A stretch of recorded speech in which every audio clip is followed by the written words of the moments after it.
भक्त भगवान की जय। संत गुरु भगवान की जय। भक्तों, कोई जब शुभ कार्य होता है, यज्ञ पूजा पाठ ब्राह्मण के माध्यम से, तो हाथ में कुश और जल लेकर ही संकल्प किया जाता है। एक प्रकार से शपथ ग्रहण करना होता है, दृढ़ प्रतिज्ञा करना होता है, संकल्प कहलाता है। देखो, पूर्व समय में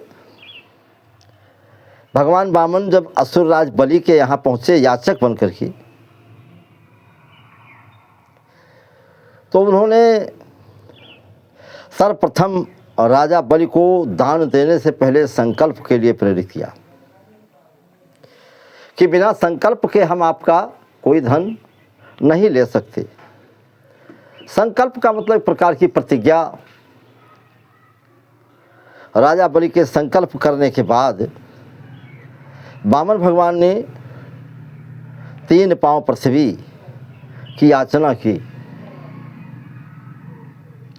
नन्हा मुन्ना सा रूप, बड़ा सुंदर वामन को 52 अंगुल का बताया जाता है। आत्मविश्वास और विनम्रता पूर्वक शुभ कार्य को प्रेरित करने के अनुष्ठान का नाम ही संकल्प है। नन्हा मुन्ना रूप देख करके भगवान का राजा बलि बहुत प्रसन्न हो जाते हैं और कहा, महाराज, मुझे तो ऐसा लगता है कि आप जो कुछ मांगेंगे मैं दे दूंगा और आप मांगें। भगवान ने कहा कि राजन, हम तो त्यागी, हम किसी कुछ लेते नहीं हैं। क्या करना है? बैठने के लिए मेरे पास कुशासन है और ऊपर से ताप या वर्षा के लिए छाता है, हाथ में जलपात्र है, मोटा जनेऊ है, और अब मुझे क्या लेना देना है?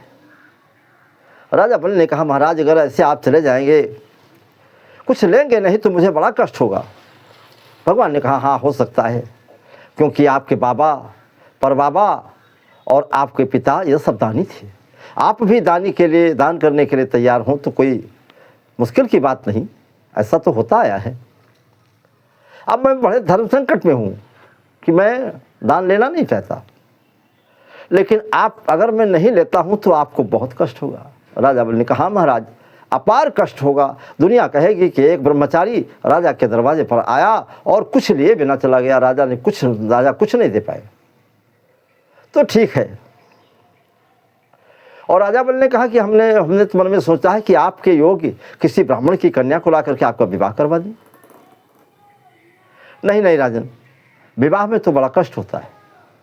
बच्चे होंगे, उनकी व्यवस्था करनी पड़ेगी, पढ़ाना पड़ेगा, कपड़े काम लाएंगे, और फिर कदाचित बड़े कष्ट उठाने पड़ते हैं।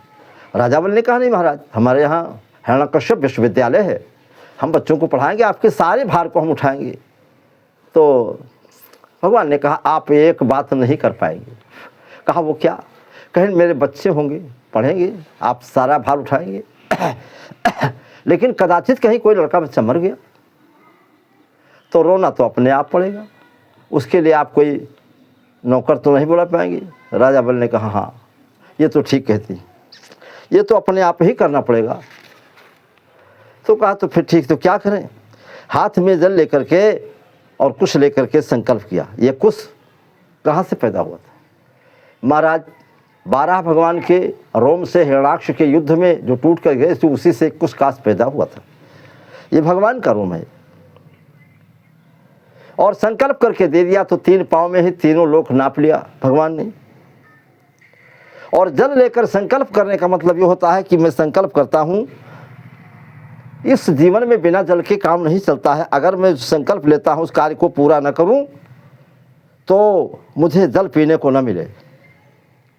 वेद शास्त्रों में जल के स्वामी वरुण देवता को बताया है। प्रतिज्ञा पालन न करने के बाद वरुण देवता उसे कठोर दंड देते हैं। और जल के बिना प्राणी का जीवन रहना असंभव है।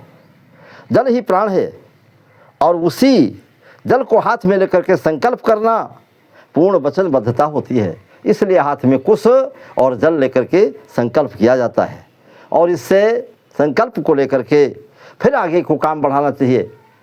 हाथ में कलावा बांधा जाता है। कलावा को बांध करके यज्ञ मंडप में बैठने के बाद बोलना भी मना है। असत्य की तो बात ही नहीं, सत्य भी नहीं बोल सकते। वहाँ मूक बनकर रहना पड़ेगा, कार्य करना पड़ेगा।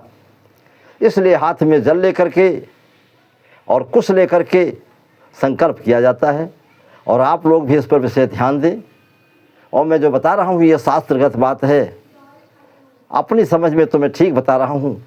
आप लोग देखें, सुने और विचार करें और बताए हुए मार्ग को ग्रहण करें। भगवान की कृपा होगी तो आपको अवश्य आपका कल्याण होगा।